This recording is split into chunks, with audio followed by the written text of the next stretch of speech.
Boa tarde. Estamos novamente iniciando o estudo do livro Céu e Inferno, capítulo 6. Estamos agora fazendo a leitura e comentando as comunicações dos espíritos criminosos arrependidos. Lemer, condenado à pena última pelo júri de Aisne e executado a 31 de dezembro de 1857, evocado em 29 de janeiro de 1858. Nós vemos aqui a diferença de um mês, mais ou menos. Primeira evocação, já vem uma resposta, né? O espírito foi evocado e ele diz assim: aqui estou. Vendo-nos, que sensação experimentais? A da vergonha. Retivestes os sentidos até o último momento? Sim. Após a execução, tivestes imediata noção dessa nova existência? Eu estava imerso em grande perturbação, da qual, aliás, ainda não me libertei. Senti uma imensa dor, afigurando-se-me ser o coração quem a sofria. Vi rolar não sei que aos pés do cadafalso. Vi o sangue que corria e mais pungente se me tornou a minha dor. Era uma dor puramente física, análoga a que porviria de um grande ferimento pela amputação de um membro, por exemplo? Uma pergunta, né? Não. Figurai-vos antes um remorso, uma grande dor moral. Vejamos aí um pequeno comentário. Como sempre nós estamos tão, talvez, adormecidos, ou talvez em um estado de vida no corpo, distraídos da vida imortal, dessa nossa imortalidade. E quando cometemos um erro e a nossa consciência desperta, imediatamente nos arrependemos. Mas vamos seguir. Mas a dor física do suplício, quem a experimentava? O corpo ou o espírito? A dor moral estava em meu espírito, sentindo o corpo, a dor física. Mas o espírito, desligado também dela, se ressentia. Olha o tamanho da dor de um ser, né? Vistes o corpo mutilado? Vi qualquer coisa informe, a qual me parecia integrado. Entretanto, reconhecia-me intacto, isto é, que eu era mesmo. Que eu era eu mesmo. Que impressões vos advieram desse fato? Eu sentia muito a minha dor. Estava completamente ligado a ela. É o apego, né, gente? É o nosso apego. Será verdade que o corpo viva ainda alguns instantes depois da decapitação, tendo o supliciado a consciência das suas ideias? Ótima pergunta. O espírito retira-se pouco a pouco. Quanto mais o retém os laços materiais, menos pronta é a separação. Dizem que, se há notado a impressão da cólera e movimentos na fisionomia de certos supliciados, como se estes quisessem falar, será isso efeito de contrações nervosas ou um ato da vontade? Ótima pergunta também, né? Da vontade, visto como o espírito não se tem desligado. Sim, aí se transfere para o corpo, né? Um sofrimento intolerável, uma espécie de remorso pungente, cuja causa ignorar. Acaso vos achastes reunido aos vossos cúmplices concomitantemente supliciados? Infelizmente, sim, por desgraça nossa, pois essa visão recíproca é um suplício contínuo, exprobando-se uns aos outros os seus crimes. Então, além, né, da morte, todo arrependimento e há as acusações em volta dos outros que também foram, de alguma forma, executados. E também os cúmplices desses atos do plano espiritual estarão juntos também. Tendes encontrado as vossas vítimas? Vejo-as. São felizes? Seus olhares perseguem-me. Sinto que me varam o ser e debalde tento fugir-lhes. Que impressão vos causam esses olhares? Vergonha e remorso. Eu me lembro que muitas vezes fiz alguns comentários, porque muito se diz que talvez a morte de um ente querido, de um ser muito próximo, é a maior dor do mundo. Eu gostaria de afirmar que a maior dor que existe no universo todo é a dor moral. É essa dor moral que faz com que o espírito retorne ao caminho de Deus. Então, essa dor moral é, sim, a maior de todas as dores. Ocasionei-os voluntariamente e ainda os abomino. E qual a impressão que lhes causais, vós?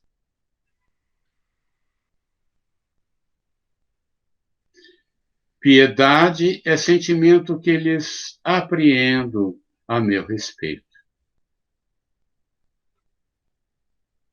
Terão, por sua vez, o ódio e o desejo de vingança? Não. Os olhares que volvem lembram-me a minha expiação. Vós não podeis avaliar o suplício horrível de tudo que devemos àqueles a quem odiamos. Lamentais a perda da vida corporal? Apenas lamento os meus crimes. Olha só. Se o fato ainda dependesse de mim, não mais sucumbiria. O pendor para o mal estava na vossa natureza, ou fostes ainda influenciado pelo meio em que vivestes? Sendo eu um espírito inferior, a tendência para o mal estava na minha própria natureza. Quis elevar-me rapidamente, mas pedi mais do que comportavam as minhas forças. Um comentário interessante aí, né? Quantas vezes, estudando a doutrina, nós conversamos sobre aquele pensamento de que havíamos projetado nossas existências com a supervisão da espiritualidade maior. Sim, com certeza. Mas muitas vezes pedimos provas que não estamos preparados para elas, né? E aí falhamos. Acreditando-me forte, escolhi uma rude prova e acabei por ceder às tentações do mal.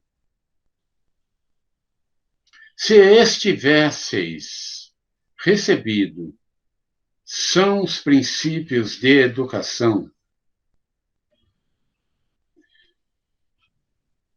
Repetindo, se tivesseis recebido são os princípios de educação, ter-vos-eis desviado da senda criminosa?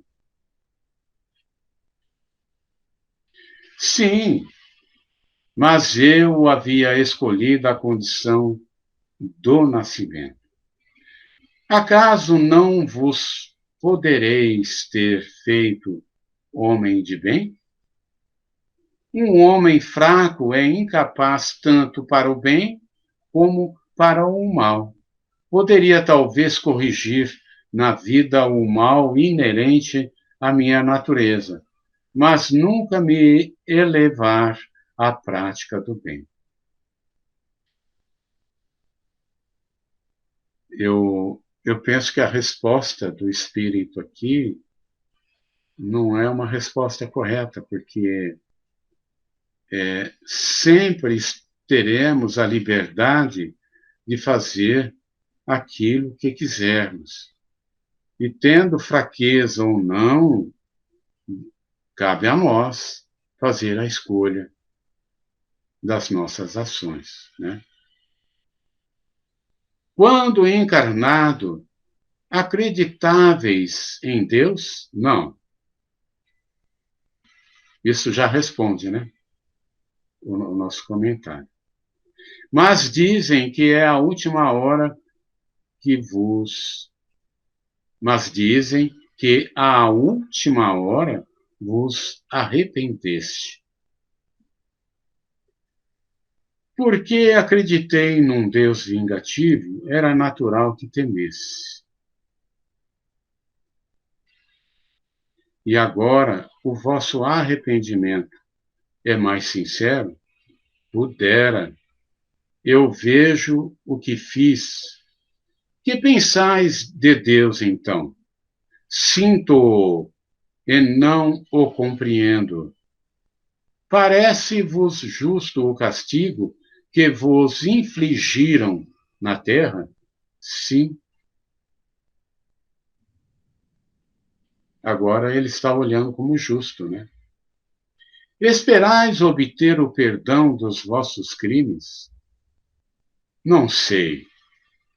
Como pretendeis repará-los? Por novas provações, conquanto me pareça que uma eternidade existe entre elas e mim. Onde vos achais agora? Estou no meu sofrimento. Perguntamos qual o lugar em que vos encontrais, perto da médium. Uma vez que assim é, sob que forma vos veríamos, se tal nos fosse possível? Ver-me-íeis sob a minha forma corpórea, a cabeça separada do tronco. Podereis aparecer-nos? Não, deixai-me. Podereis dizer-nos como vos evadistes da prisão de Montidir? Nada mais sei. É tão grande o meu sofrimento que apenas guardo a lembrança do crime. Deixai-me. Poderíamos concorrer para vos aliviar desse sofrimento? Nada mais sei. Fazei votos para que você vos sobrevenha a expiação. Então, aqui nós encerramos o encontro, a leitura, os comentários, e eu ponho, então, os comentários aos nossos companheiros aqui, companheiras, que querem fazer alguma observação.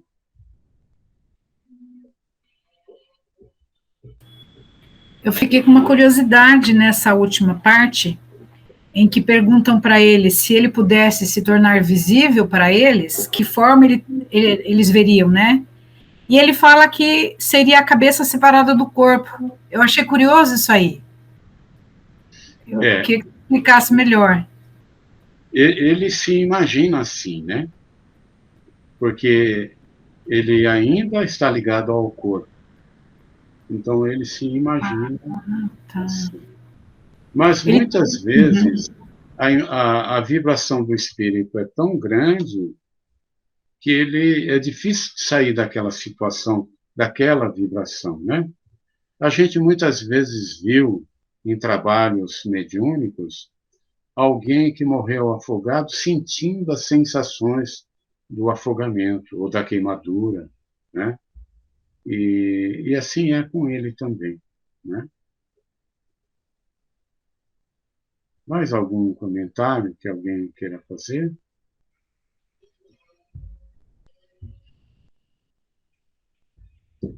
Então, nós encerramos os estudos. Estaremos novamente na próxima semana fazendo essa reflexão em cima das comunicações que estão contidas no livro Céu e Inferno, agora no capítulo 6. Obrigado.